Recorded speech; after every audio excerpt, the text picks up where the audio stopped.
Namaskaram and greetings from Gudiya Sambrahma and Indica Academy to Shri Vivek Sadashivam, a very renowned Carnatic musician.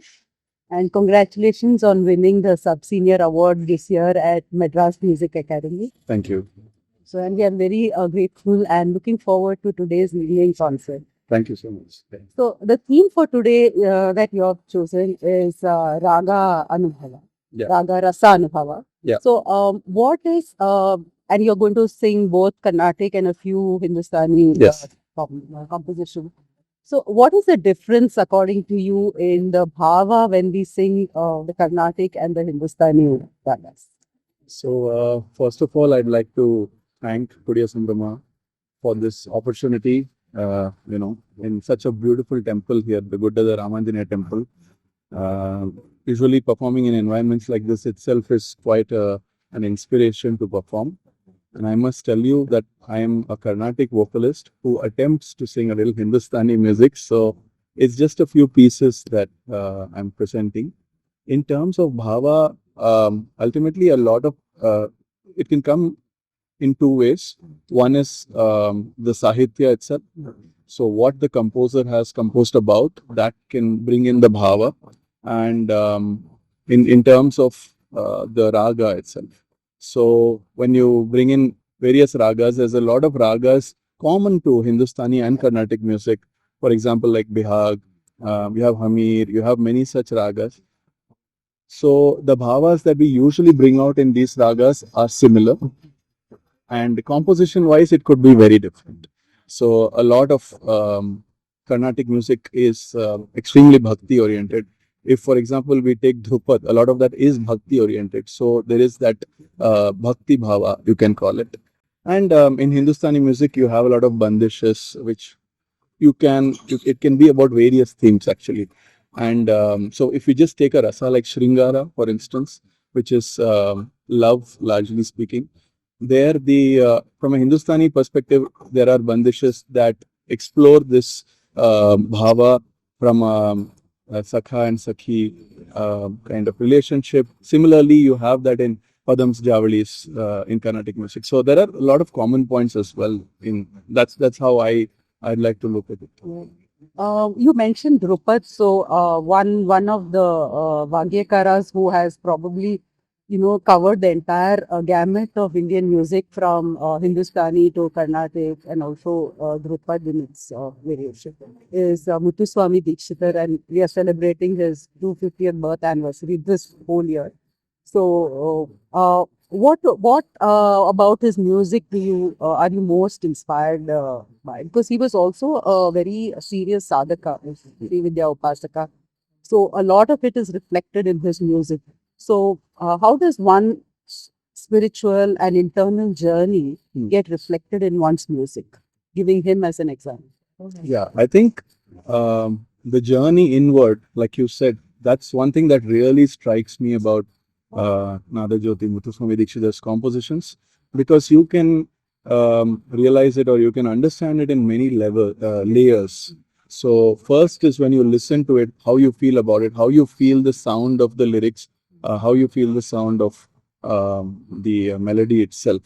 And then after that, it goes on to the next level of trying to understand what that is. And then after that, why he did it. And then there's always an element of tattva or advaita tattva sometimes hidden under these compositions. Like if you take, for example, the Guru compositions on Guru, most of the compositions you'll find are completely just advaita tattvas. And if you are, somebody who's hungry to understand more and go deep into that, that can be a very powerful internal journey.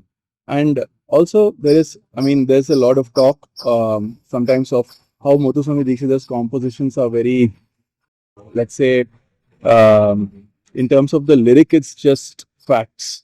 It's more like you're going to a kshetram, okay, there's certain rituals done here, and this is how the goddess or the god is worshipped and where it is located and all of that. When you just look at the prose, it could just look like that, but there's a lot of layers hidden in that, as well as when you bring in the music of it, it can really touch you. And bring you into another zone that I would say it is actually completely power packed with emotion as well. Thank you. What about embodiment? Like when we talk about Advaita, one at a jnana level it can exist, but all of the three Vagyakaras also embodied the philosophy that they sang with. Maybe the transformation happened first, then the compositions came. And for instance, Tyagaraja Swami only earned a living by Inchavruti. And I read somewhere that Dikshitar was even a step ahead in terms of being an avaduta, and he would only take food which was given to him. He would not even ask for bhiksha. So, how in today's modern world is it possible to embody these value systems that our Indian traditions represent and still lead a very balanced material life? So, the Purusharthas are a challenge. So, where moksha was a destination earlier, now we have to deal with other things. So, how do you balance your life? Absolutely. I think it's a very personal choice. So, for every artist who's taking up this form, the first reason they would probably take it up is not for name, fame, glory, or monetary benefits. But the first reason anybody would take this up is because they have a calling towards something like that. And for me, the journey was also similar. And when I felt like this was my calling, I said, okay, let's go deep into this and work. So if you're looking at it from like a practical point of view on a day-to-day basis, this alone is not going to help. So you'll have to probably, maybe initially it's a little bit difficult as you enter such a zone, but then there's always that belief that okay, you are in a field that if you put your heart and soul into it, it'll take you where you need to go. And usually we come into any such field with such an expectation, or that would be the best way to get into the field and not think about what you'd get right in the beginning. And yes, but balancing the practical aspects of it is a challenge always. And yeah, that you just have to be okay with how the speed at which things come for you. Could you tell us something about some of the, it's a terrible word, but trending aspects of Carnatic music? Like there was a phase when, the arithmetic of it was like very intellectually satisfying for listeners. And mommy used to say that in Tirvayaru, the odd rasikas could actually understand what's going on stage. So the artist had to be very careful of while performing. Then there's a phase where melody dominated with MSM. So what is the thing that you find your audience is looking out? I mean, now we get feedback also on social media. So what is it that's like most sought of? I think in this really fast moving world nowadays, everyone is looking for peace. More than anything else, everyone is looking for this inner peace.